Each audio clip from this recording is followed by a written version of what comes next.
Hi, good morning, నమస్కారం, వణక్కం, సశ్రీకాల్. నేను మీ బెనర్జీని గుర్తుపట్టి ఉంటారు. ట్యాగ్ తెలుగు ఇంటర్వ్యూకి నన్ను నా తమ్ముడు లాంటి వాడు మిత్రుడు శివమలాల్ పిలిచాడు. పిలవగానే వచ్చాను. రాగానే కూర్చున్నాను. కూర్చోగానే ఆయన మళ్ళీ హలో వ్యూయర్స్, మీ అందరికి ఇవాళ సూపర్ గెస్టు, సూపర్ యాక్టరు, బ్రహ్మాండ నటుడు మీ ముందుకు వచ్చేస్తున్నారు, చూడండి చూడండి చూడండి అంటూ బెనర్జీ అంటాడు. అంతెందుకు, అందుకని నేనే చెప్పేశాను, ఇక నుంచి ఆ తమ్ముడు అడుగుతున్న ప్రశ్న నేను సమాధానం చెప్తా. Super sir, thank you sir, thank you so much Banerjee గారు. ఎంత బాగుందో మీ ఇంట్రో. మేము చాలా ప్రిపేర్ అయ్యాం మీ గురించి. ఇప్పుడు ఇక నుంచి వచ్చే వాళ్ళకి ఇలాంటి ఇంట్రో ప్రిపేర్ అయ్యాల్సిన పని లేదు. Thank you. At the same time tag Telugu ప్రేక్షకులందరికీ కూడా నిజంగా ఒక జెన్యూన్గా ఒక ఆర్టిస్టు 40 సంవత్సరాలు అలా ప్రయాణం చేసిన వాళ్ళతో మాట్లాడటం నాకు చాలా ఇష్టం.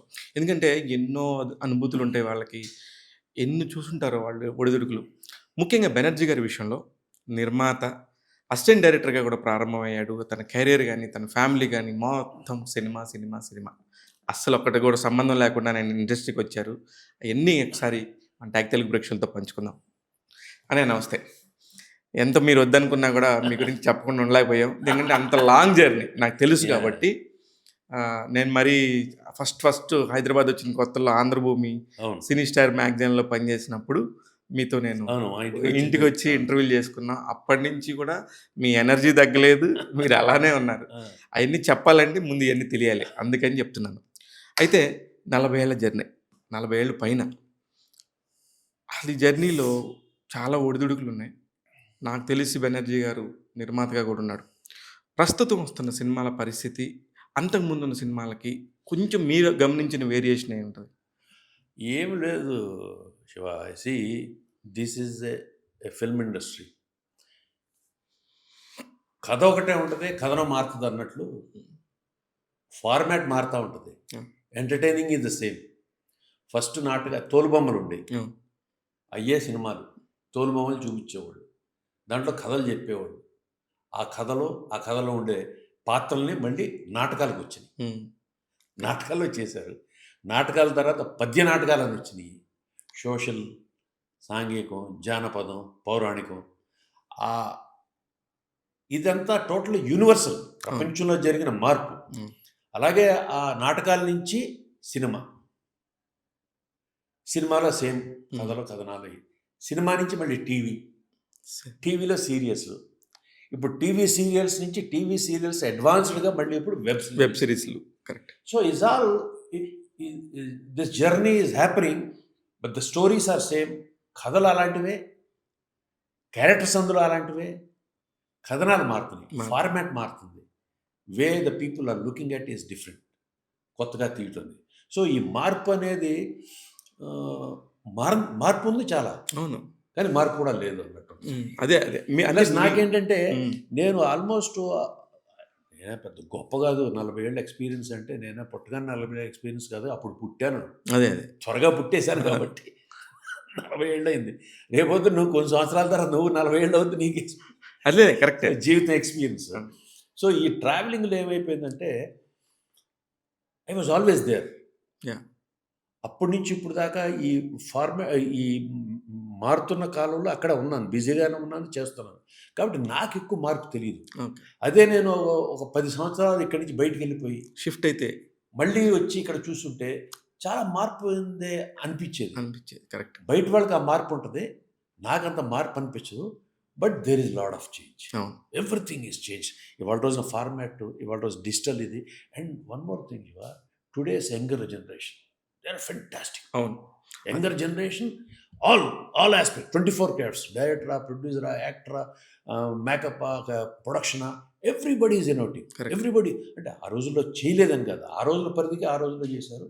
ఇవాళ and one more thing, they are very hard working. ఇవాళ యంగ్ జనరేషన్ పొద్దున 6 వచ్చేస్తారు, అండ్ సాయంత్రం 9 దాకా ఉంటారు, 6 దాకా.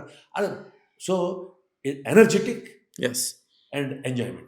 నిజమే. ఇప్పుడు మీరు చెప్తుంటే నాకు కూడా అనిపిస్తుంది. మొన్న ఈ మధ్య ఒక చిన్న షూటింగ్కి వెళ్తే నైట్ 1 గంట దాకా పనిచేస్తున్నారు, పొద్దున్న 5 గంటలకి షూటింగ్ అంటే 5:30 కల్లా సెట్లో ఉంటున్నారు. ఎంత పెద్ద విషయం. బాగానే పనిచేస్తున్నారు మీరు చెప్పినట్టు. అయితే కానీ ఇప్పుడు కాంపిటీషన్ చాలా ఎక్కువ. ఒకప్పుడు మీకు అంతంత కాంపిటీషన్స్ లేవు. డెఫినెట్‌గా ఒక సినిమా విడుదలైతే, ఆ సినిమా బాగుందా, బాగలేదా తెలియటానికి 1 వీక్, 10 డేస్ పట్టేది. ఈలోపు 1 వీక్ ఏదో ఆడేసేది. అదే కినంగా కొంచెం బాగుందంటే మినిమమ్ 10 వారాలు. తర్వాత 100 రోజులు, 175 రోజులున్నాయి. ఈ రోజుల్లో అసలు సినిమా అది లేదు. సినిమా ఎక్కడికెళ్ళిపోతుంది? ఏం లేదు. ఇప్పుడు ఆ రోజుల్లో బెజవాడలో ఒక థియేటర్‌లో రిలీజ్ అయ్యేదమ్మా. లేతే మహా అయితే 2 థియేటర్‌లో రిలీజ్ అయ్యేది. హ్మ్. అది పెద్ద థియేటరు. 500 మంది, 1000 మంది ఉండేవాళ్ళు. ఒక థియేటర్‌లో రిలీజ్ అయ్యి అది 100 రోజులు ఆడిందంటే చాలా గొప్ప. హ్మ్. ఎంతమంది చూసారు? లెట్ అస్ అస్యూమ్ ఒక థియేటర్‌లో 100 రోజులు 1,00,000 మంది చూసారు. 1,00,000 అని కాదు, రఫ్‌లీ 1,00,000 మంది చూసారనుకో. అది చూసేసారు బాగానే. ఇప్పుడేమవుతుంది? ఒకే రోజులో 1,00,000 మంది చూసేస్తున్నారే. చూసేస్తున్నారు. సో, రన్ అని ఉండేది. తక్కువ థియేటర్లు ఉండేవి. ఇది కాబట్టి కరెక్ట్. ఇదొక సిస్టమ్ మారిపోయింది. And one more thing is population. Yeah! See correct. The population how ఎంత చేంజ్. ఆ రోజులో ఉన్న పాపులేషన్ ఈ రోజుల పాపులేషన్‌కి 5 టైమ్స్ ఇప్పుడు పెరిగింది. కంపేర్ చేస్తే ఇవాళ రోజున మీరు సినిమాలు 100 కోట్లు, 200 కోట్లు, 300 కోట్ల సినిమాలు అంటున్నారు. మనీ వాల్యూ మీరు అప్పుడు హిట్ అయిన సినిమాలు చూస్తే ఇప్పుడు కన్నా ఎక్కువ కలెక్ట్ చేసినాయి అయి. కరెక్ట్. అదే. So many films yeah! Which has cross 200, 300 crores మీ మనీ వాల్యూని కంపేర్ చేస్తే అప్పుడు. అవును. అవును. So it's all goes on. It has to be. And number of సినిమాలు వస్తున్నాయి.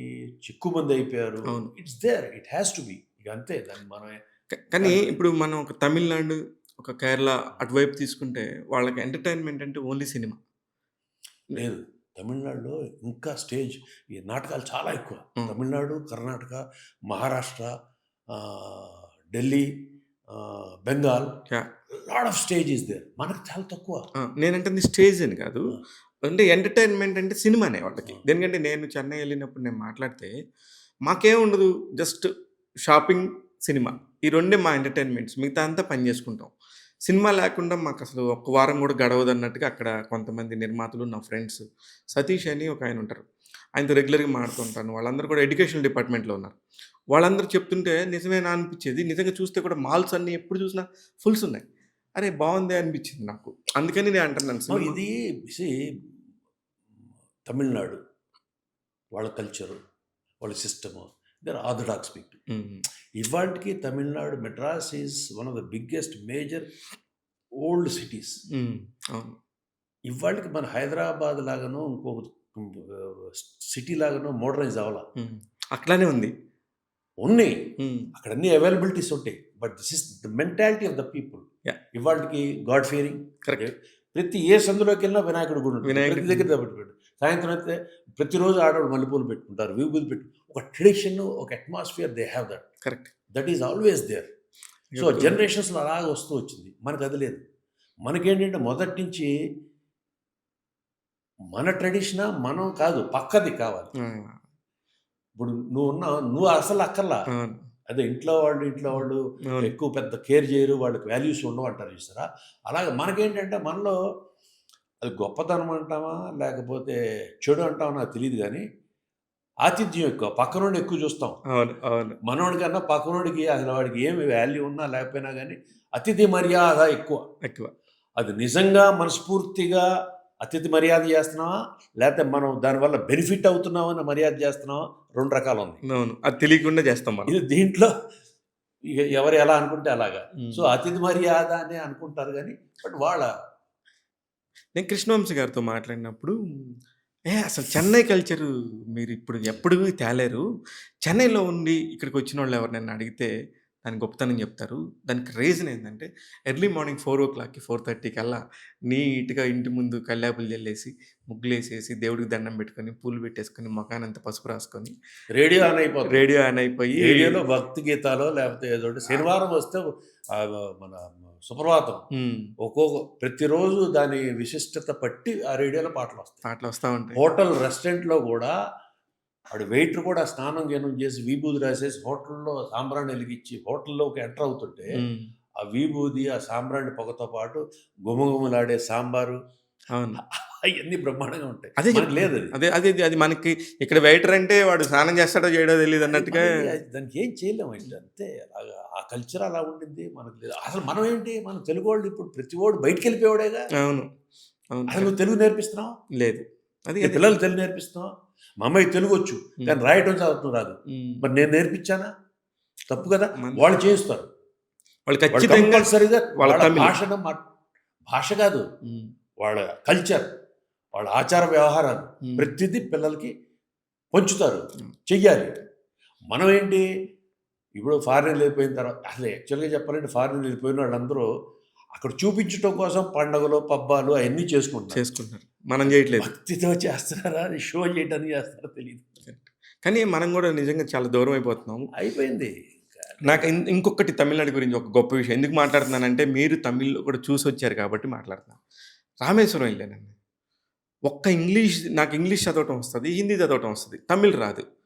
ఒక్క బోర్డు లేదు తెలుసా, అది హోటలో తెలియదు, ఏ బస్సు ఎటు వెళ్తుందో తెలియదు. ఎంత కష్టపడ్డానంటే అప్పుడు నాకు అనిపించింది మినిమం బేసిక్స్ తెలియాలి పిల్లలకైనా. అది తెలుగు అయి ఉండొచ్చు, తమిళ అయి ఉండొచ్చు, అంటే మనం తిరిగే ప్రాంతాలకు సంబంధించి భాష మీద పట్టుండాలి. అవి ఉండాలి. అవి కొన్ని కొన్ని ఏమవుతాయంటే శివాజీ, ఇప్పుడు తమిళనాడు గొప్పతనాలు ఉన్నాయి, దాంట్లో తెలియని డిసడ్వాంటేజ్ కూడా ఉంది. ఇప్పుడు నువ్వు అన్నట్టు భాష ఎవరికి రాదు, ఓకే, తప్పు లేదు, రాకపోవడం. ఇప్పుడు ఏదైనా తెలుసుకోవాలన్నా at least one common language, English Yes. Board ఉంది, అవును. చూస్తానికి బోర్డు అయినా తెలియాలి. ఉమ్, అవి కొన్ని వాళ్ళు మొదటి నుంచి చాలా ఎడమెంట్ స్ట్రాంగ్ అనమాట. అవును, అవును. ఎందుకు ఎడమెంట్ స్ట్రాంగ్ అంటే నార్త్ ఇండియా వాళ్ళు వీళ్ళు సౌత్ ఇండియా వాళ్ళని అలా ట్రీట్ చేశారు మొదటి నుంచి. వాళ్ళకి అది సో అది దాంతో ఉండింది. అది బాగా స్ట్రాంగ్ అయిపోయి, ఎస్పెషల్లీ తమిళనాడు వాళ్ళకి ప్లస్ కర్ణాటక వాళ్ళు ఒకటి ఉంది, అవును. వాళ్ళు కేరళలో లేదు. Kerala is highly educated educated people.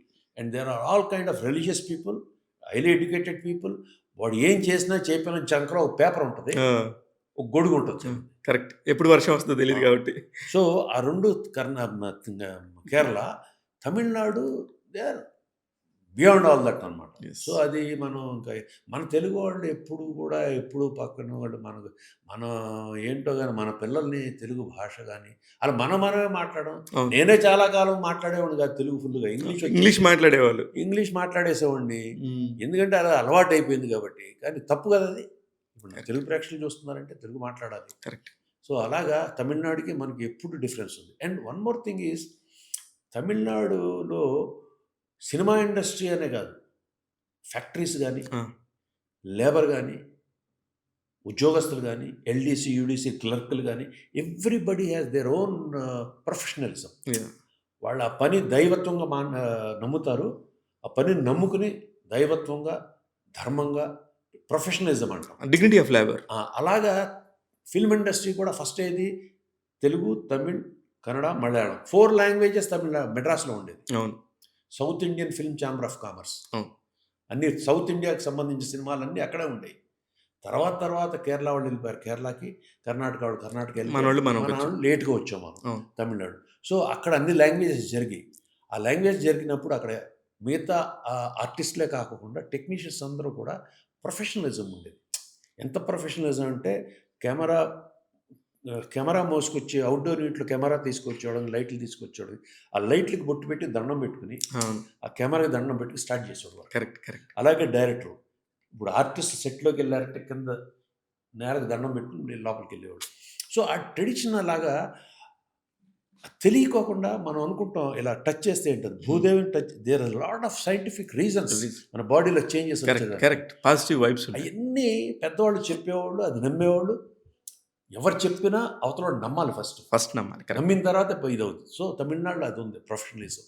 మనకి చాలా తక్కువలే మా ప్రొఫెషనలిజం. నిజమే సార్. అదే I'm sorry to say that, తప్పుగా అనుకోవద్దు కానీ, బట్ మన అసలు ఇవాళ రోజున తెలుగు సినిమా ఇండస్ట్రీలో ఎన్ని మాట్లాడచ్చు. There are so many things. But anyway, ఇవాళ రోజున యంగర్ జనరేషన్స్ కమ్అవుట్, తెలుగు వాళ్ళు కూడా చాలా బాగా but they are always good film makers, కానీ ఆర్టిస్ట్గా ఉన్నారు. బట్ వాళ్ళలాగా ప్రొఫెషనలిజం అంత లేదు. 100% ఇప్పటికీ లేదు. రాదు. కొంతమంది దగ్గర ఉంది, లేదు సార్, రాదు. కొంతమంది దగ్గర అవన్నీ వాళ్ళు అక్కడ చూసి వచ్చిన వాళ్ళు కాబట్టి ఏదైనా కొంతమంది దగ్గర ఉంది.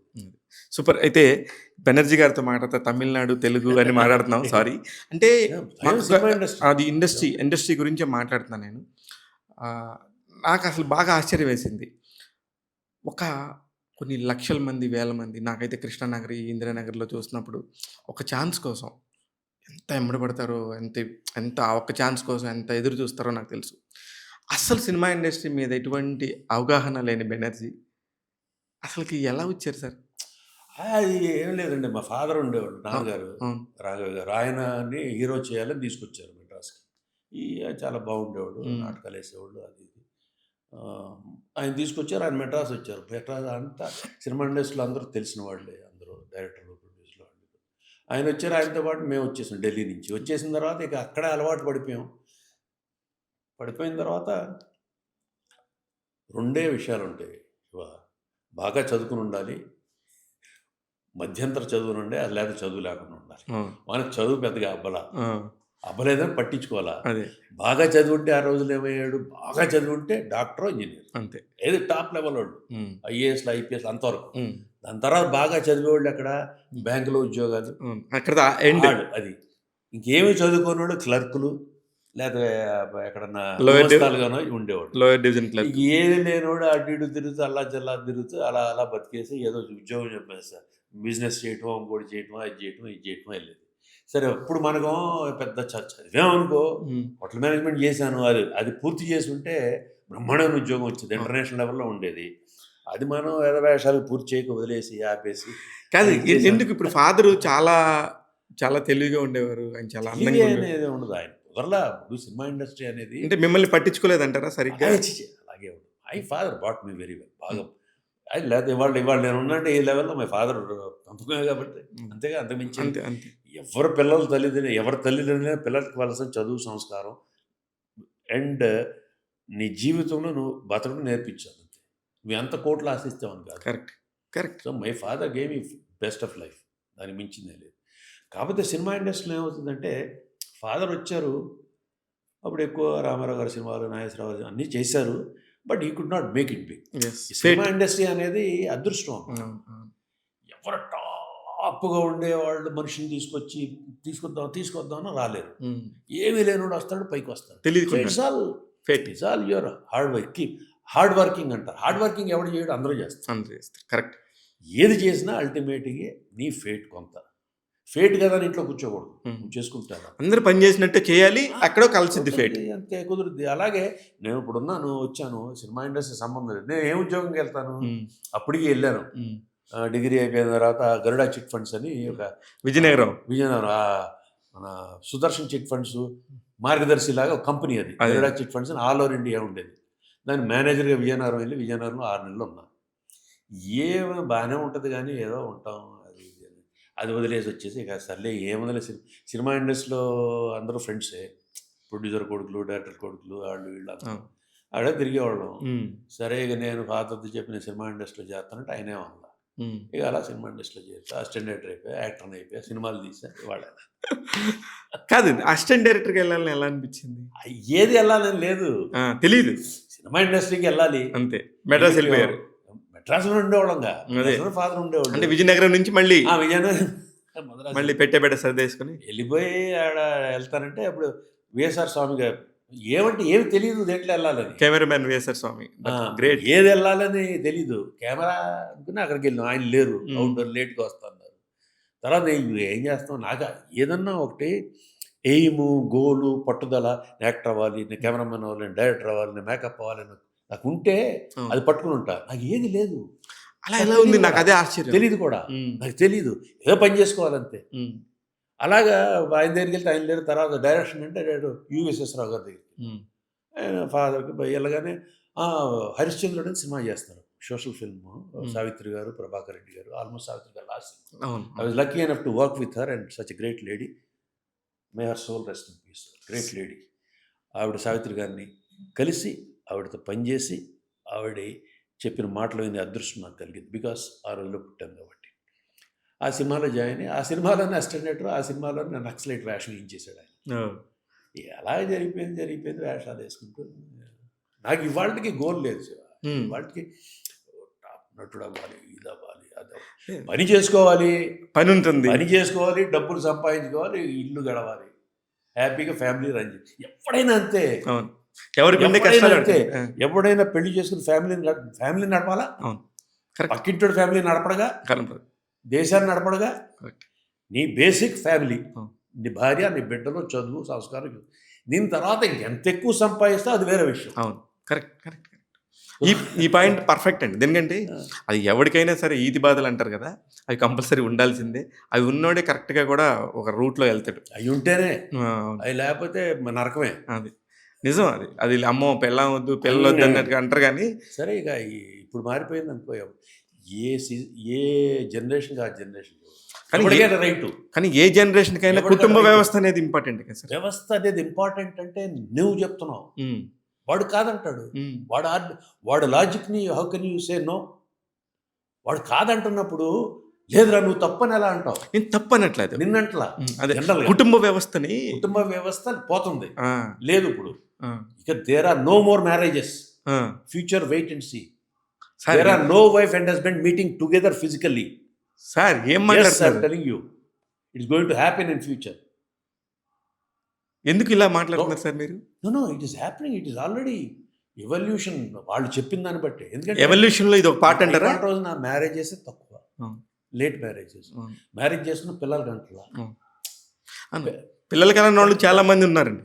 చాలా మంది ఏంటి పెళ్ళైన వాళ్ళలో నాకు తెలిసి more than 60%, more than 50%. నాకైతే ఒక 50 ఫ్యామిలీలు తెలుసు. అది ఒక కాదు. 50. ఒక 100 మంది పెళ్ళిళ్ళు అయితే 50 మంది పిల్లలు వద్దనుకునే వాళ్ళు ఉన్నారు. ఓకే 20 మంది వద్దనుకునే వాళ్ళు ఉన్నారు. అట్లీస్ట్ ఓ సిస్టమ్ మారిపోతుందిగా. అవును. అండ్ ఈ రోబోటిక్స్ అంటున్నారు, ఆర్టిఫిషియల్ ఇంటెలిజెన్స్ అంటున్నారు. What are you thinking? This is going to rule tomorrow. There won't be any human being. Sir మీరు చెప్తుంటే భయమేస్తుంది. భయం కాదు, it's practically it will happen in years. Okay. మన కళ్ళ ముందు there will be no more human beings. అందుకనే అంట medicine has advanced so much. It has left healthy human being. అంటే మెడిసిన్ ఎంత అడ్వాన్స్ అయిపోయిందంటే ఓ హెల్దీగా ఉండే మనిషిని చంపేసింది. అవును. ఎందుకంటే పుట్టగానే వాడికి ఇంక్యుబులేటర్ బార్న్ బేబీ హార్లిక్స్ అంటాడు, బార్న్ బేబీ టాబ్లెట్ అంటాడు. అట్లా your body it self is medicine medicated so much. The God has given you healing power. ఆ ఒరిజినల్ న్యాచురల్ చంపేసి ఈ medicine is killing everybody. They will not be any healthy humans. So these are different టాపిక్లు అండి. నాకు కూడా అంత ఇది లేదు, అంత మేధాంగత నాకు తెలిసిన పరిధి వరకు నేను చదువు. కానీ మీరు చాలా చాలా జెన్యూన్గా చాలా విషయాలు మాట్లాడుతున్నారు. అంటే డెఫినెట్గా మీరు కూడా ఖాళీగా ఉన్నప్పుడు ఇవన్నీ చదువుతారేమో, లేకపోతే నాలెడ్జ్ని గ్యాదర్ చేస్తారేమో తెలియదు. కానీ మీరు మాట్లాడే విషయాల్లో 90% నిజంగా కూడా ఎవాల్వ్ అవుతున్న విషయాలు ఇవన్నీ కూడా. ఎక్కడి నుంచి అవగాహన పెంచుకుంటారు సార్ మీరు? ఏళ్ళు ఊరిని వింటాం, చూస్తాం, అది చేసుకుంటాం అంతే సార్. అంతేగాని దాన్ని రీసెర్చ్ చేయటం అలాంటిది. కొంత వింటూ ఉంటాం, కొంత విన్న తర్వాత కొంత కామన్ సెన్స్ అండ్ లాజిక్లో ఆలోచిస్తే is it right are wrong అనేది అనిపిస్తుంది. నాకు ఇట్ ఇస్ ఫేక్ అనిపిస్తుంది. It may not happen. అసలే ఇది ఎందుకండి మంచినీళ్ళు కొనుక్కుని తాగుతారు అనేది నమ్మగలిగేవాళ్ళ అసలు ఎవరైనా? రైట్. 2000 ముందు మనం అసలు ఎప్పుడు అనుకోలేదు అది. ఇప్పుడు కొనుక్కుంటున్నాం. అవును. ఓకే అన్నారా? గాలి కొనుక్కోవాలని నమ్ముతారా? ఇవాళ గాలి కొనుక్కుంటున్నాం. కరెక్ట్. సో ఇవన్నీ అసలు నేచర్లో ఉండే మనం నమ్మలేని నిజాలు అయిపోయినాయి. ఇక అవన్నీ ఎందుకు కావు? కరెక్ట్. అంతే అంతే. రేపు ఆర్టిఫిషియల్ ఇంటెలిజెన్సీ వచ్చేసిందండి. ఎప్పుడైతే బయటకు వచ్చేసిందో ఒకడు తయారు చేస్తాడు తెలివితేటలుగా. వాడికి తెలిసినంత వరకే ఉంటుంది టైం. అది ఎప్పుడైతే వాడి దగ్గర నుంచి బయటకు వచ్చిందో మేధావులు చాలామంది ఉంటారు, దీన్ని ఈజీ కట్టేస్తారు, దీన్ని రెప్లికా చేసేసుకుంటారు. అలా మల్టిప్లై కొన్ని లక్షల కోట్ల మందికి వెళ్ళిపోద్ది. ఓవర్ నైట్ మీకు తెలియకోకుండానే టక్కన బయటకు వచ్చేస్తాం. కరెక్ట్. ఇప్పుడు ఇంకా 2-3 ఏళ్ళు పడుతుందా, 5 ఏళ్ళు పడుతుందా అనుకుంటున్నాం. 5 ఏళ్ళతో టక్ ఎవ్రీథింగ్. నిన్న నా వాట్సాప్ పోయింది ఒక రోజు. అర్రే బెనర్జీ గారికి లొకేషన్ పెట్టాలి అంటే ఎంత కన్ఫ్యూషన్. ఒకప్పుడు ఏం లేవు కదా, అప్పుడు ఎంత బాగా అన్నీ చెప్పుకునేవాళ్ళం. ఇప్పుడు ఒక రోజు ఒక వాట్సాప్ మనకు మిస్ అయితే నేనైతే గిలగిల్లాడిపోయాను. అంటే తెలియదు ఏం జరుగుతుందో న్యూస్ అంతా మనకు వాట్సాప్ అయిపోయింది. ఇది మనం ఊహించామా? నువ్వు చేసుకుంటున్నావు. అదే your human brain is the biggest computer boss. అవును. దీని మించిన కంప్యూటర్ లేదు ఇది. కరెక్ట్. ఈ కంప్యూటర్ని నాశనం చేస్తున్నాం because of your monetary this thing. ఆ ఉండేవాళ్ళు ఎవరైతే తయారు చేస్తున్నారు దీన్ని హ్యూమన్స్ నాశనం చేయటం, హ్యూమన్ బాడీని నాశనం చేసేసి దే వాంట్. అదే చెప్తున్నా. ఇప్పుడు అవన్నీ లేకుండా కొత్త ఫిల్మ్ నగర్ అంతా గల్లీ తిరిగిన మనం ఒక్కరోజు అది లేకపోయినప్పుడు ఇంత డిస్టర్బ్ అవటం ఏంటనేది నాకు నిజంగా అనిపించి ఇక నుంచి వీలైనంత తక్కువ వాడాలని డిసైడ్ అయ్యాను. నిజంగా సార్ అది వాడకపోతే మనకు చాలా తెలుస్తాయి. ఇంకా ఇకపోతే సార్ బెనర్జీ గారు చాలా సీరియస్గా ఉంటారు. ఉన్నానా? ఇప్పుడు నాతో కాదు. నాకు తెలుసు. ఐ నో బెనర్జీ గారు లాస్ట్ 25 ఇయర్స్ నుంచి. బెనర్జీ గారు చాలా సీరియస్‌గా ఉంటారు. అమ్మో! ఆయనతో ఎందుకులే అనుకునే ఒక మనుషుల్ని నేను విన్నాను, చూసాను. కానీ మీరు కాదు అలాగా. మీరు అలా కాదనే విషయం మీతో ట్రావెల్ చేసినోళ్ళకి తెలిసిద్ది.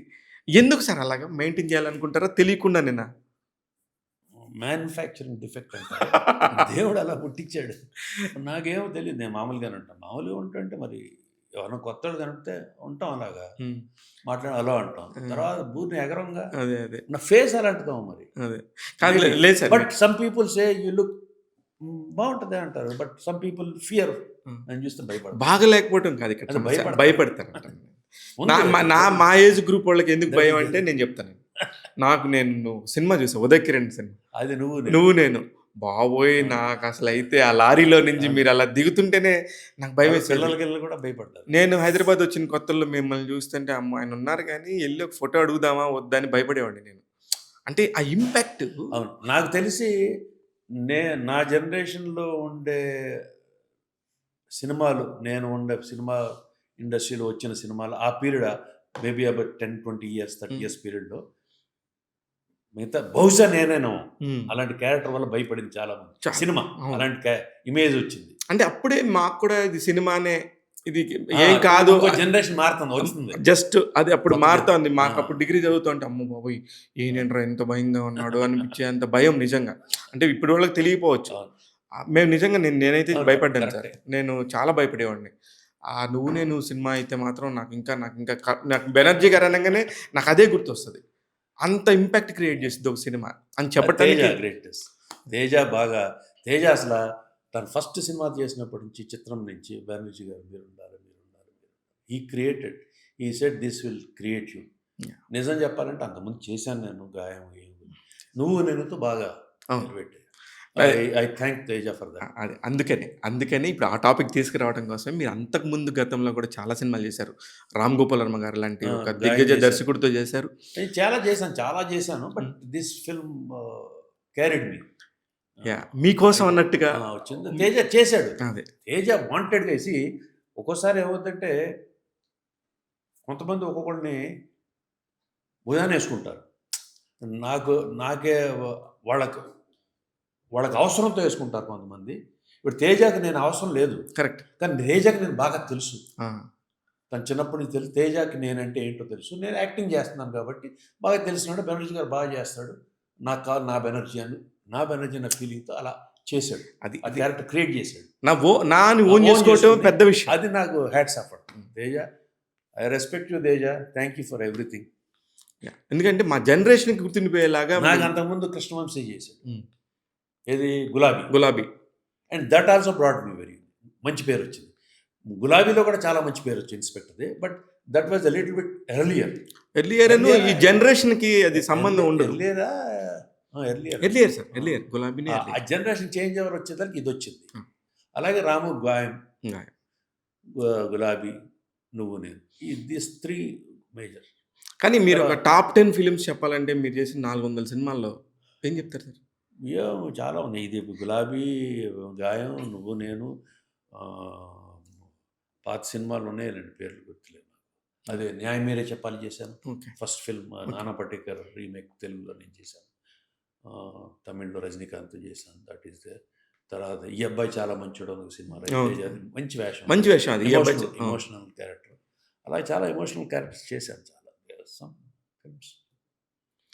అయితే ఈ జర్నీలో ఇంతమంది దర్శకులతో పనిచేశారు, ఇంతమంది హీరోలతో పనిచేశారు. వాళ్ళందరితో ఎందుకో పెద్దగా ఫ్రెండ్షిప్ చేయలేదా? ఎప్పుడు అలా కనబడలేదా? అంటే ఫ్రెండ్షిప్ చేయలేదా, కనపడలేదంటే everybody loves me today, even today.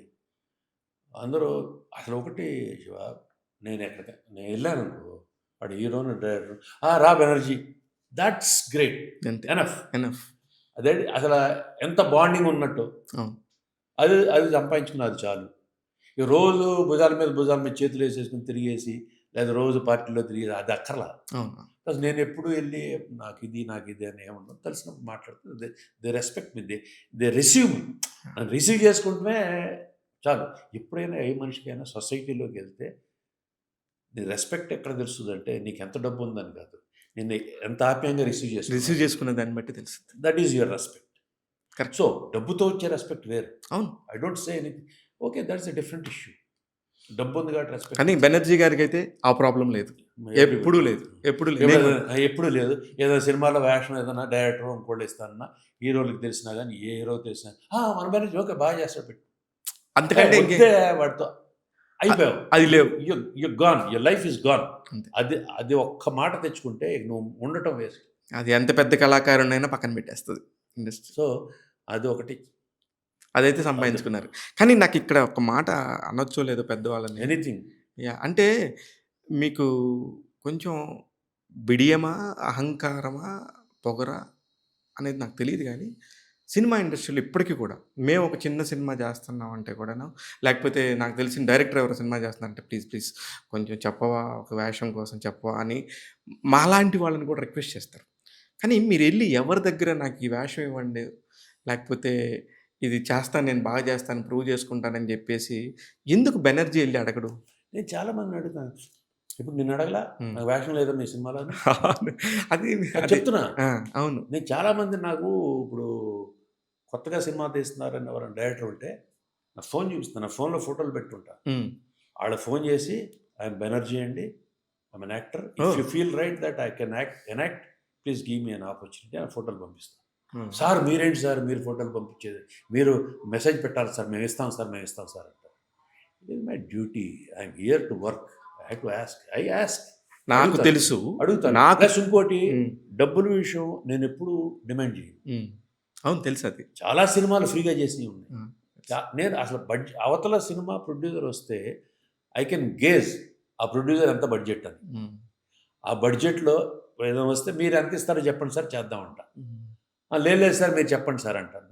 నేను చెప్పేది ఏంటంటే నేను ఫ్రీగా చేసిన కాడి నుంచి ఎంతవరకు తీసుకున్నవి ఉన్నాయి, ఇది ఫ్రీగా చేస్తే ఇది ఎంత తీసుకుని ఇది తీసుకు, కాబట్టి అది కాదు మీరు చెప్పండి అంట.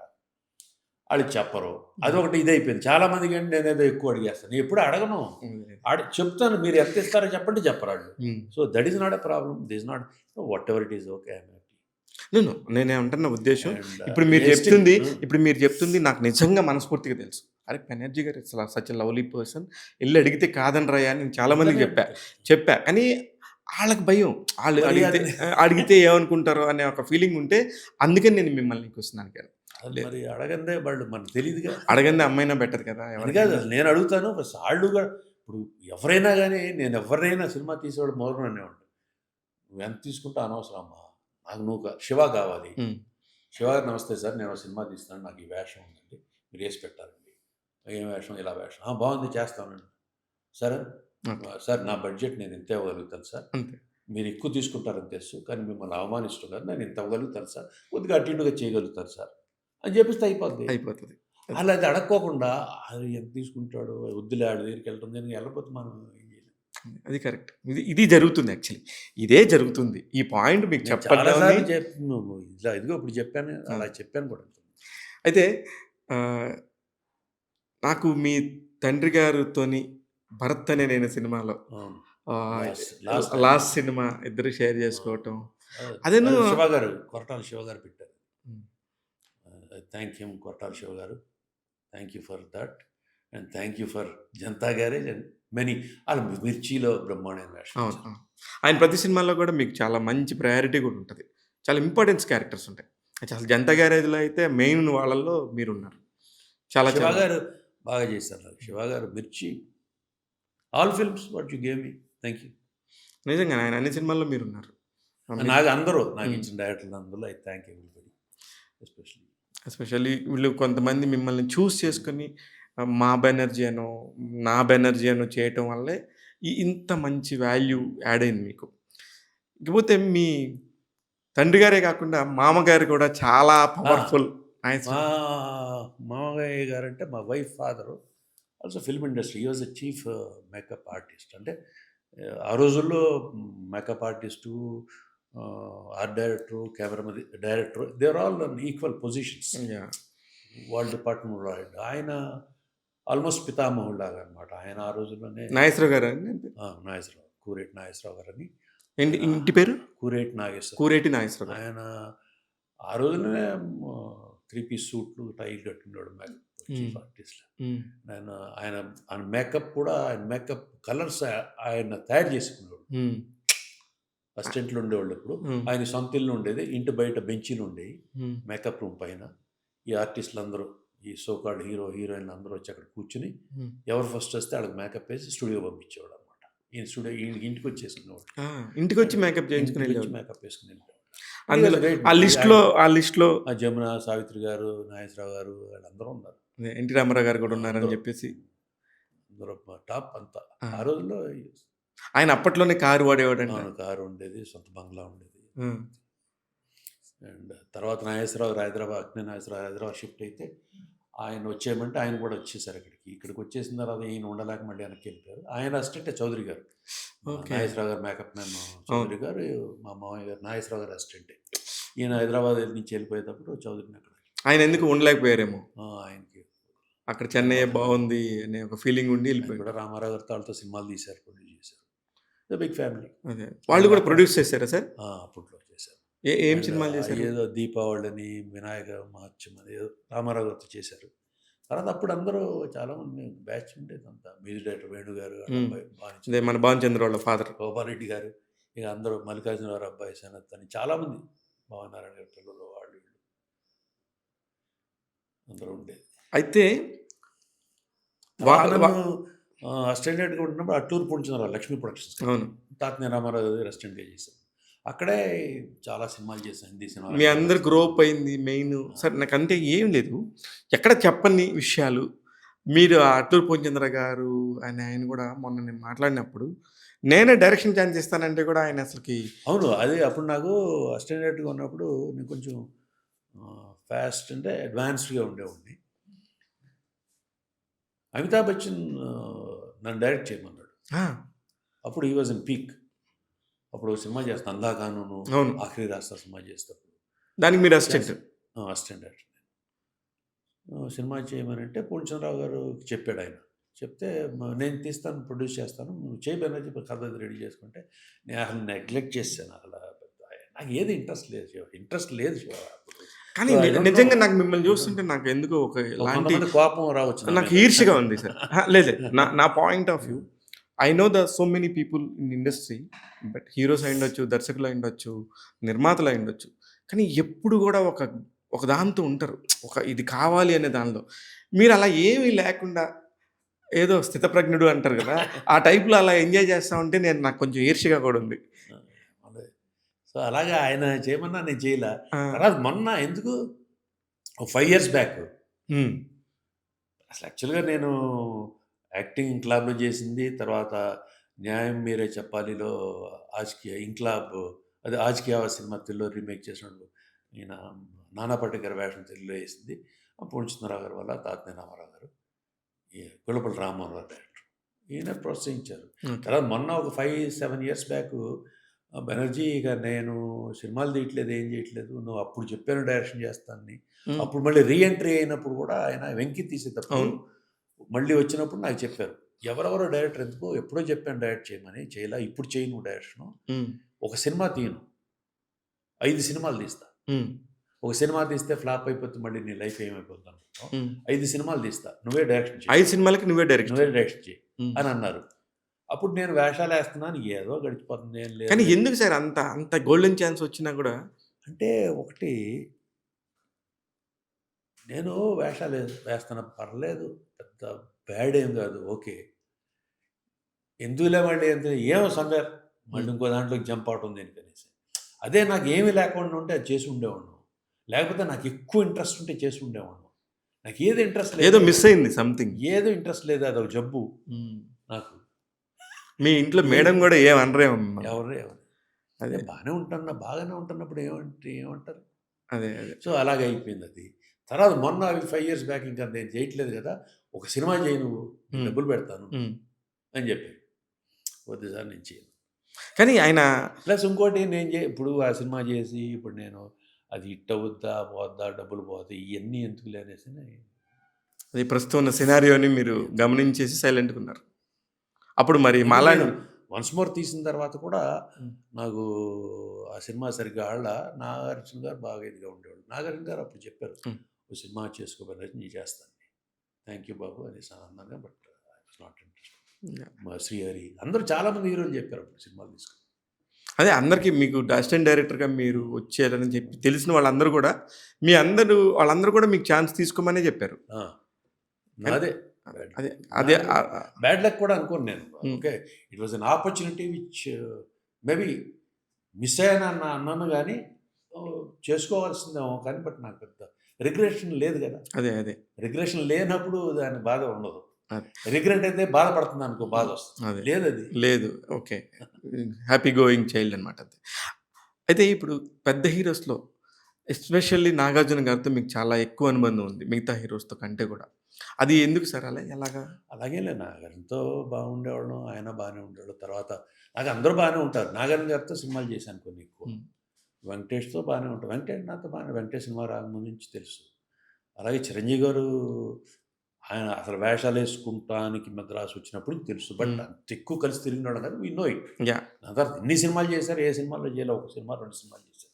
తర్వాత ఆయనతో అటాచ్మెంట్, ఆయన నన్ను అంటే సి మనం ఎలా ఉంటాం వాళ్ళు అలా రిసీవ్ చేసుకుంటారు. కరెక్ట్. సో వాళ్ళు అలా రిసీవ్ చేసుకున్నప్పుడు మనం అలాగ ఉండాలి. అంతేగాని దాని ఇంకా అతి చేసుకున్నారు కదా అని మనం బోర్డర్స్ క్రాస్ చేయాలి. సంఖ్యకి కరెక్ట్. అంటారే.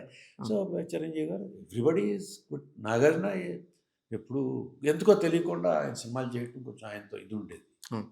దాంతో అలాగా 'నాగార్జున' గారు చాలామంది కొత్త దర్శకుల్ని కూడా తీసుకొచ్చిన ఘనత, చరిత్ర 'నాగార్జున' గారికి ఉంది. అందుకనే ఆయన కూడా ఒక మంచి అసిస్టెంట్‌గా మనకు ఎప్పటినుంచో తెలుసు, బాగా చేస్తాడని ఒక నమ్మకంతో మీకు చెప్పుండొచ్చు. అది కాదు, నాకు డైరెక్షన్ చేయమని చెప్పలేదు. అప్పుడు నేను 'వన్స్ మోర్' సినిమా తీసిన తర్వాత 'వన్స్ మోర్'లో నాగార్జున యాక్ట్ చేయాల్సింది. కుదరలేదు, వద్దనుకున్నాం. ఆ సినిమా సరిగ్గా ఆడలేదు. శివనాగేశ్వరరావు గారు డైరెక్షన్. శివనాగేశ్వరరావు డైరెక్షన్. ఆ శివనాగేశ్వరరావు గారు తప్పేం లేదు. అది ఏమైందంటే స్ట్రైక్ రావటం 2 సార్లు డిలే అయిపోవటం, అది అయిపోవటం, ఇది some bad luck, picture did do well. ఆడలేదు, సినిమా పోయింది, డబ్బులు పోయినాయి. ఆ విషయంలో నాగార్జున గారు సినిమా చేస్తానన్నారు. బట్ ఎంత నష్టం వచ్చింది సార్ సుమారు? అయ్యేమిదండి నష్టం అయ్యింది. అంటే కాదు నా ఉద్దేశ్యం. నాకు ఇప్పుడు నేనే ఇంటికాడ నుంచి ఆస్తులు అమ్మేసో లేకపోతే చేసింది వచ్చినాయి. అంతే. So that's a different. ఎన్ని సినిమాలు చేశారు సార్ నిర్మాతగా? 5-6 సినిమాలు చేసాం. But that's okay. అప్పుడు నాగార్జున గారు చెప్పారు. తర్వాత శ్రీహరి హీరో అయిన తర్వాత శ్రీహరి పెన్ అనేవాడు, బాగా క్లోజ్. బాగా. సినిమా బాగా బిజినెస్ ఉంది, చేసుకో వస్తే చేసుకో సినిమా ఒకటి అనేవాడు. ఆయన అందరితో అలానే ఉండేవాడు. సో అలాగా ఓకే అండి Shiva. I see I'm good with everybody, everybody is good with me. That's I know that. But నా పాయింట్ అంటే ఇండస్ట్రీలో ఉండే వాళ్ళకి ఇలానే ఉంటుంది కదా, ఇలా ఎందుకు ఉందనేది నాకు ఒక క్వశ్చన్ మార్క్ అంతే. కానీ నిర్మాతగా మారాలి, నిర్మాతగా చేయాలనే ఒక బీజం ఎక్కడో పడి ఉంటుంది. నిర్మాతగా అసలు ఏది బీజం లేదు. That's what I'm telling. I don't know any kind of aim or goal or to be this or to be that. స్టాండర్డ్గా ఉండేటప్పుడు నందకుమార్ గారు అని ఒక ఆయన ఉంటాడు. ఇంతకుముందు కూడా చెప్పాను, ఆయన ఎప్పటి నుంచో సీనియర్. మోహన్ గాంధీ గారు, నందకుమార్ గారు, విశ్వం గారు, వీళ్ళు ముగ్గురు co directors, senior most. Mohan Gandhi గారు డైరెక్టర్ అయిపోయారు. తర్వాత నేను నేను అసిస్టెంట్ డైరెక్టర్. వీళ్ళంతా క్లోజ్గా ఉండేది, నన్ను లైక్ చేసేవాడు. వాళ్ళు కూడా వాళ్ళు senior most people, but still they use to like me. నాకు అందరూ కలిసి బీర్ తాగేవాళ్ళం, కూర్చునేవాళ్ళం, తిరిగేవాళ్ళం. అప్పుడు నందకుమార్ గారు నేను ఎప్పుడు డైరెక్టర్ అవుతాను, అది నేను చేస్తాను సార్ సినిమా అన్నాడు. సినిమా చేసి ఓ అనుకోకుండా అదేం సినిమా? బీర్ తాగి అది ఇదే నా న్యాయం అని భానుచంద్రతో చేసి ధర్మయుద్ధ నవల, మల్లాది వెంకటకృష్ణమూర్తి గారి నవల. పెద్ద క్రేజ్ ఆ రోజు మల్లాది గారి నవల. అప్పుడు మల్లాది గారు మనకు బాగా క్లోజ్, నాకు నందు గారు బట్టి ఆయన డబ్బులు కూడా తీసుకోకుండా ఆ నవల ఎంతమంది అడిగినా కూడా నాకు ఇచ్చాను. ఆ నవల అనౌన్స్ చేయగానే అడ్వాన్స్ పెట్టేసి సినిమాలు చేశాను. ఓకే. సో నందకుమార్ గారిని డైరెక్ట్ చేశాను. అలాగే మళ్ళీ ఇంకో సినిమా చేసాం. అలాగే శివనాగేశ్వరరావు మనీ సినిమా అయిపోయింది, రిలీజ్ అవ్వట్లా, నా సినిమా రిలీజ్ అవ్వట్లా అది నేను చేస్తాను సార్ సినిమా అన్న. మనీ అయిపోయింది 1/2 ఇది వన్స్ మోర్. మధ్యలో నా రాక్షస సంహారం ఒక ప్రొడక్షన్ మేనేజర్ ఒక ఆయన ఉంటే, నేను ఎప్పుడు ప్రొడ్యూసర్ అవుతాను సార్ అని, నేను పెడతాను సార్ మీరు చేయండి సార్. అలాగే జరిగింది. అది కూడా డబ్బులు ఎక్కడి నుంచో వచ్చేసినాయి. ఇవన్నీ అలా అలా అలా కుదిరేసినాయి. అంతే, అవకాశాలు వచ్చి అయిపోయింది అంతే. ఫైనల్గా ఇప్పుడు ఐ మీన్ పర్సనల్ లైఫ్కి వద్దాం. లవ్ మ్యారేజ్, ఈ లవ్ కమ్ అరేంజ్డ్ తెలిసిన వాళ్ళ ఫ్యామిలీస్, వాళ్ళ ఫ్యామిలీ మా ఫ్యామిలీ బాగా తెలుసు. చిన్నప్పటి నుంచి తెలుసు అందరం. మా వైఫ్ బ్రదర్స్, మేము అందరం ఫ్రెండ్స్. పెద్ద అయిన తర్వాత వై ఎందుకు చేసుకోకూడదు అనేది ఒకటి క్వశ్చన్ మార్క్ ఏమన్నా వచ్చిందా? నాకని కాదు, మా మరదలు అడిగితే ఓకే చేసుకుంటాం అయిపోయింది. ఉమ్. ఇంట్లో చెప్పాము, ఇంట్లో అందరూ తెలుసు. అంటే అసలు లవ్వే లేదా? అసలు ముందు ఎక్కడ ప్రపోజల్ కానీ ఏం లేకుండా అదేం లేదు. తెలుసు, మాట్లాడినోడు కలిసేవాడు తెలుసు, అంత చిన్నప్పటి ఓకే. బహుశా అది ఓకే అయిన తర్వాత లవ్ చేసుకుంటాం. ఓకే. మధ్యలో గ్యాప్ ఉంటుంది. గ్యాప్ ఏముంది, 4 నెలలు అంతే. అన్ని లైఫ్ అంతా కూడా ఇలా ఇలా ఇలా చాలా ఈజీగా అన్నట్టుగా చెప్తారేంటి సార్ మీరు? మీరు చెప్పేవన్నీ చాలా పెద్ద విషయాలు. అంతే మరి, ఏముండదు. ఊరిన మనం చెప్తాం, నేను షూటింగ్కి వెళ్తాం, ఐ డోంట్ అండర్స్టాండ్ యాహ్! ఏం కష్టం. పొద్దున్న నేను వెళ్తాను, పొద్దున్న వెళ్తే 8:30కి వెళ్తాం, వెళ్ళగానే టిఫిన్ పెడతారు, క్యారవాన్ ఇస్తారు, కూర్చుంటాం, నాకేం డ్రెస్ వేసుకుని కూర్చుంటాం. క్యారవాన్లో కూర్చున్న వాళ్ళు క్యారవాన్లోనే ఉంటారు, నేను బయటికి వెళ్ళి కూర్చుంటా. పిలుస్తారు, షార్ట్ రెడీ అంటారు, వెళ్తారు, వెళ్ళిపోయి ఏదో చెప్తారు. మనకు కొంచెం ఇంకిత జ్ఞానం, కామన్ సెన్స్ ఉంటే వాళ్ళు చెప్పింది అర్థం చేసుకుని చేయగలిగితే అయిపోయింది. చేసాం, వచ్చాం, మళ్ళీ కూర్చున్నాం, సాయంత్రం అయిపోయింది. తలిసిపోయాం. ఏం తలిసిపోయారు? I don't understand. నేను అలా నేను అలసిపోవాలా. Very nice. ఇక్కడ ఎక్కువ ఫిజికల్ స్ట్రెయిన్, మెంటల్ స్ట్రెయిన్ వచ్చేదంటే డ్యాన్సులు చేసినప్పుడు, ఫైట్లు చేసినప్పుడు, హీరోయిన్లకి డాన్సర్లకి మండుద్ది, ఫైటర్లకి వాళ్ళకు ఉంటుంది కాబట్టి ఫైట్ సిచ్యువేషన్ అప్పుడు స్టామినా కావాలి, అప్పుడు టైర్డ్ అయిపోతాం. అప్పుడు ఎండ కాదు, వాన కాదని ఫైటింగ్ చేయాలి, ఒళ్ళు నొప్పులు, గిళ్ళు నొప్పులు, ఆ డాన్సులకి వాటికి కష్టపడతాం. కానీ మామూలు క్యారెక్టర్ ఆర్టిస్ట్, మిగతా ఆర్టిస్టులు ప్లస్ ఎవరైనా కానీ రైట్ బాయ్స్ ఏమనుకోవాలి, పాపం పొద్దున 5 గంటలకు వెళ్ళి సాయంత్రం 9ంటికి వస్తాం, మోసి చేసి పరిగెత్తి చేసి, ఇంకా ప్రొడక్షన్ వాళ్ళకైనా భోజనం టైంలో పెట్టేసి తర్వాత ఎవరికైనా కొంత టైం దొరుకుద్ది అటు ఇటు. ఓన్లీ అసలు దొరకదు. లైట్ బాయ్స్ నిజంగా లైట్ ఆఫీసర్స్ అంటున్నారు ఇప్పుడు. అమ్మో, వాళ్ళు చాలా సో కష్టం. అలాగా టైం లేదు, టైర్డ్ అయిపోయాను. నాకు అస్సలు టైం ఏంట్రా, ఫోన్ చేశాను నీకు, ఫోనే చేయమంటే టైం లేదురా ఫోన్ చేయటానికి. These things I don't believe. Correct. నేను నమ్మను. చేయాలనుకుంటే ఎంతసేపు? నేను నమ్మను అలాంటి. మీ బెస్ట్ ఫ్రెండ్స్ ఎవరు సార్ ఇండస్ట్రీలో? అందరూ బెస్ట్ ఫ్రెండ్స్ అన్నమాట. Nobody is enemy. As like how you, అజాత శత్రువు లాగా. అక్కర్లా వై ఎనిమీ.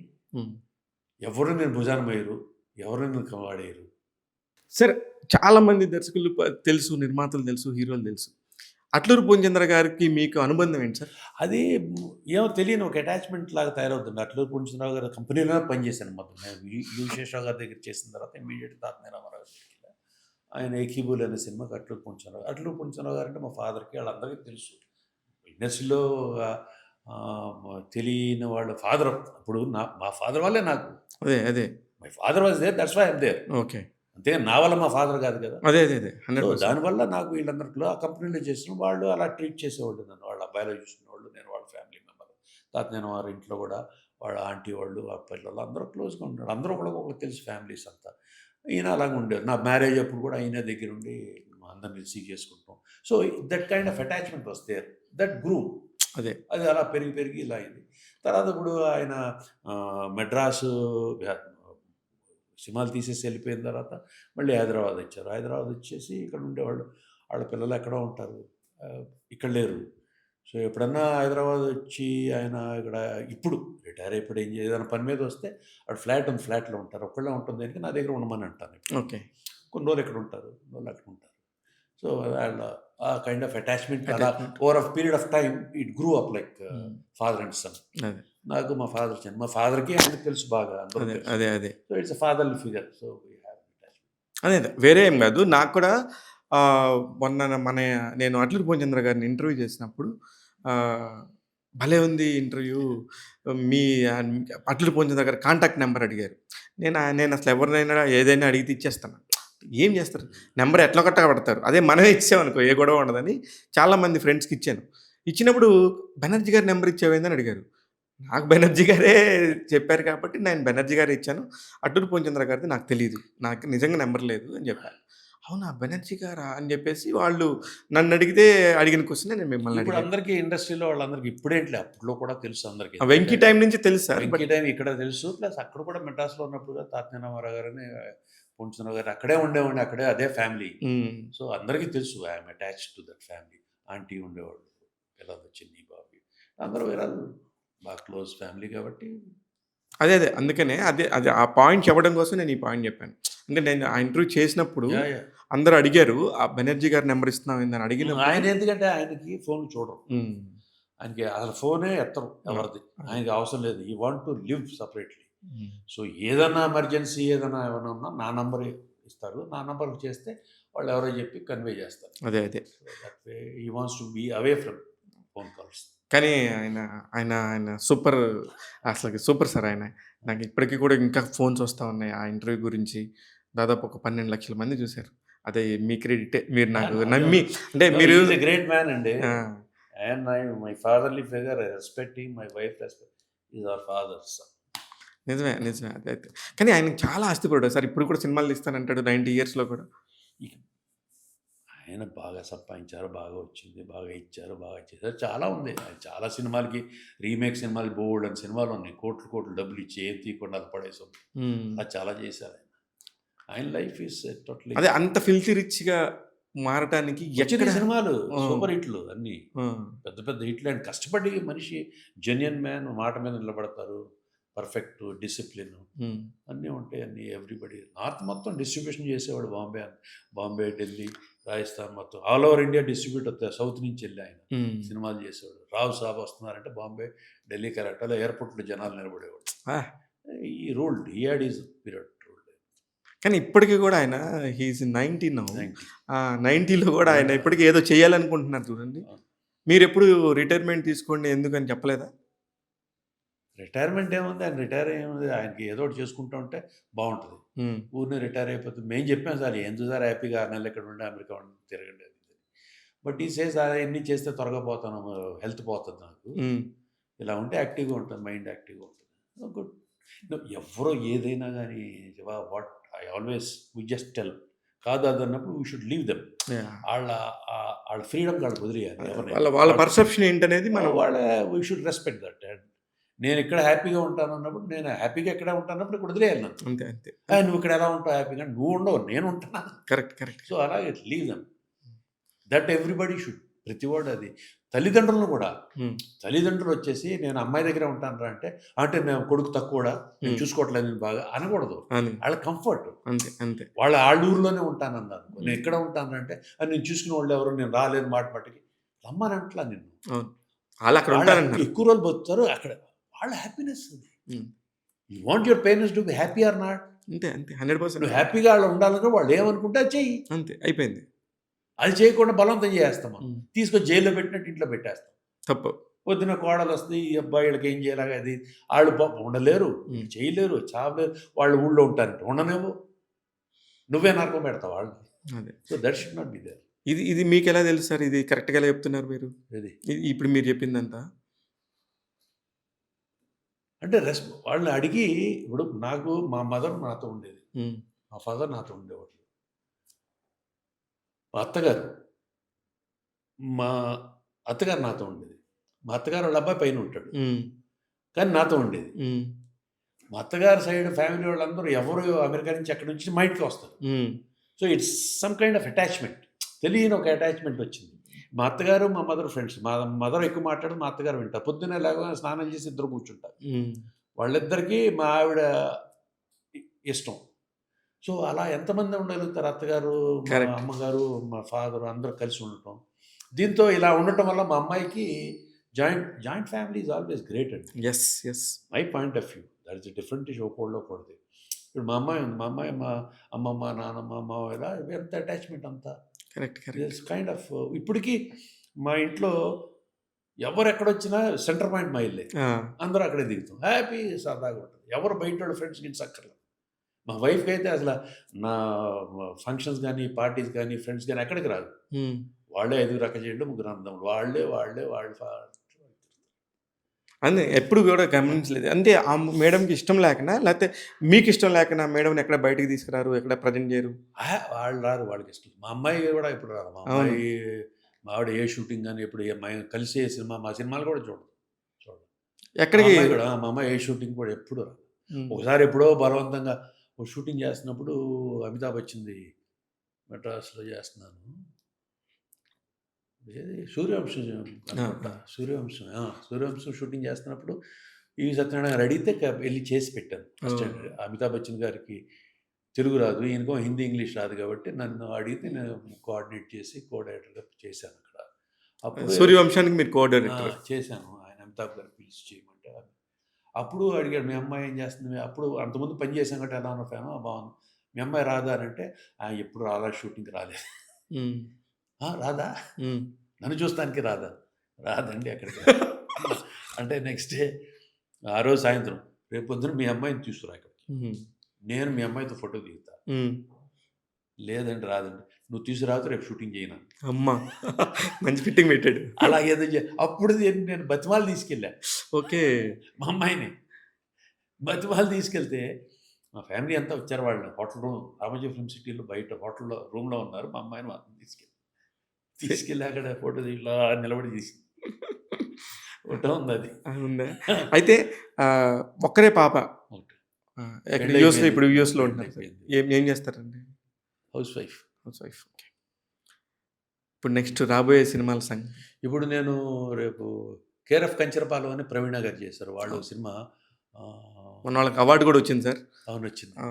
గద్దర్ అవార్డ్స్లో కంచరపాలెం. ఆవిడ ఒక సినిమా చేశారు, నెక్స్ట్ మంత్ రిలీజ్ అవుతుంది, చేస్తున్నాం మెయిన్ క్యారెక్టర్. తర్వాత అమెజాన్ ఒరిజినల్ సిరీస్ ఒకటి చేస్తున్నాం. తర్వాత అరవింద్ జోషు అని శేఖర్ కమల అసిస్టెంట్ ఒక ఆయన సినిమా చేస్తున్నాం. గవిరెడ్డి శ్రీనివాస్ అతను చేస్తున్నారు. గవిరెడ్డి సీన్ కూడా మంచి బ్యానర్, అది super. Gavireddy scene full develop అయిపోయాడు సడన్ గా. సినిమా అసలు నటుడు అయిపోయాడు సార్. ఇది అసిస్టెంట్ డైరెక్టర్స్, నిర్మాతలు, ఓల్డ్గా డైరెక్టర్స్గా ఉన్న వాళ్ళందరూ సడన్గా చేంజ్ ఒక అవకాశాలు, అదే నటుడుగా మారడానికి ఎలాగ వస్తుంది? లేదు, అడిగి ఇస్తున్నారు అవకాశం, అంతే. అవకాశం వచ్చింది. ఎస్పెషల్లీ అసిస్టెంట్ డైరెక్టర్గా ఉంటే అన్నీ తెలుస్తాయి అండ్ ఫియర్ ఉండదు. కరెక్ట్. సో దానివల్ల కొద్దిగా అడ్వాంటేజెస్ వాళ్ళకి ఇస్తాడు, బాగా చేస్తారు. అవును, కుదిరేస్తే కుదురుద్ది. అలా కుదిరే ఇప్పుడు చాలా మంది ఆర్టిస్టులు అయిపోయారు. దేవిప్రసాద్ గారు ఎస్పెషల్లీ క్యారెక్టర్ ఆర్టిస్ట్గా మీ అందరికీ కొంచెం అమ్మో వీళ్ళందరూ కూడా వచ్చేస్తున్నారు అనేది ఏమైనా ఉంటుందా? ఎవరి పని వాళ్ళకే. ఇప్పుడు మళ్ళీ మీకు సరే అవకాశం వచ్చింది, నిర్మాతగా చేయమన్నారు. ఇప్పుడు మీకు నిర్మాతగా చేసే అంత స్థైర్యం ఉందా? నిర్మాతగా ఎందుకు చేయాలి అడుగుతున్నాను సార్. అవకాశం వచ్చింది. అవకాశం ఏంటి? వచ్చింది ఒక చిన్న అమెజాన్ చేయరు. Very clear. వాళ్ళు ఎవరు డబ్బులు పెడతాను, నేను చేయను. ఆ డబ్బులు పెడతానికి వస్తే అసలు నువ్వు సినిమా చేయొద్దా, వెళ్ళిపోతా. ఓకే. వీళ్ళు నువ్వు చేయాలనుకుంటే ఎవరిని తగిలిస్తా, నేను చేయను. ఓకే. అలాంటి కమ్యూనికేషన్ స్కిల్స్ అయితే బాగానే ఉన్నాయి. యాజ్ ఏ అసిస్టెంట్ డైరెక్టర్గా, కో డైరెక్టర్గా మీరు చేశారు. చేయాలంటే ఐ కెన్, తెలిసిన వాళ్ళు డైరెక్టర్ ఒక పద్ధతిగా సినిమా ఫినిష్ అయ్యి రిలీజ్ అయితే చేస్తారు. లాభం అని నష్టం తెలియదు, అంతే. I can make it for you. కానీ ఈ వెంకీ టైంలో కానీ, శైలజ కృష్ణమూర్తి టైంలో కానీ, అవునన్నా కాదన్న టైంలో కానీ మీరు కూడా చాలా దగ్గరగా ఉన్నాను. కానీ నేను అంత ఇది అవ్వలా. అది తెలుసు. అది ఎందుకు అవ్వలేదు సార్? వీళ్ళు దగ్గర వాళ్ళే, దగ్గర వాళ్ళే. వాళ్ళకి ఇప్పుడు ఈయన సినిమాలు తీయటం తెలుసు, ఈయనకి వాడి సినిమాలు తీసే డైరెక్టర్ తెలుసు, వెంకీ డైరెక్టర్, వాడు సీన్ వైట్, వాడు తెలుసు. వాడు తెలియని వాళ్ళు ఏం కాదు కదా. అందరు కూడా విచిత్రం ఏంటంటే అందరు కూడా మీతో కొలాబరేట్ ఎన్ని ఉన్నాయి. సీను వైట్ల ఉండొచ్చు, శివనాగేశ్వరరావు ఉండొచ్చు, అలాగే తేజ గారు. తేజ అంటే ఆయనకి బాగా ఎక్కువ క్లోజ్ లేదు, నాకన్నా ముందు ఆయనకి బాగా. ఓకే. అండ్ తేజకి ఇప్పుడు కాదు, ఎప్పుడో డబ్బులు ఇచ్చాడు ఆయన. ఎప్పుడు ఆయన డైరెక్టర్ అవ్వకముందే నువ్వు బాగా పైకి వస్తావా, నువ్వు వచ్చి కరెక్ట్ అని ఆయన ఎప్పుడు ఆయనకి అంత ముందు చూపు ఉంటుందేమో. అప్పుడు కూడా మీ ఇన్వాల్వ్మెంట్ అందరు తెలిసినా కూడా మీరు ఏమి. Okay, super sir. ఇంకా మా టాక్ తెలుగు ప్రేక్షకులకి ఏం చెప్తారు? ఇంకా ఏం చెప్తారు? సినిమాలు చూస్తూ ఉండండి హ్యాపీగా, ఏదో ఒక రకంగా సినిమా చూడండి. మా సినిమా ఇండస్ట్రీ కాదు మేము చెప్తాం, ఎంజాయ్.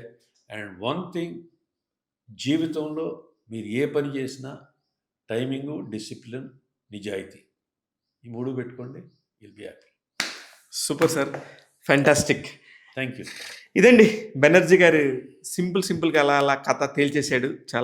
చాలా జోవియల్గా, చాలా హ్యాపీగా ఉంటారు. ఆయన చూసి ఎవరు భయపడద్దు. ముఖ్యంగా నా జనరేషన్ వాళ్ళు, నువ్వు నేను సినిమా చూసిన వాళ్ళు భయపడాల్సిన అవసరం లేదు. ఈజ్ వెరీ లవ్లీ పర్సన్, నాకు ఎప్పటి నుంచో తెలుసు. అందుకనే కొంచెం లేట్ అయినా లేటెస్ట్గా ఇంటర్వ్యూ చేశాము. మీరు ఖచ్చితంగా చూడండి, మిస్ అవ్వద్దు. Thank you. చూస్తూనే ఉండండి. నేను మీ శివ మల్లాల.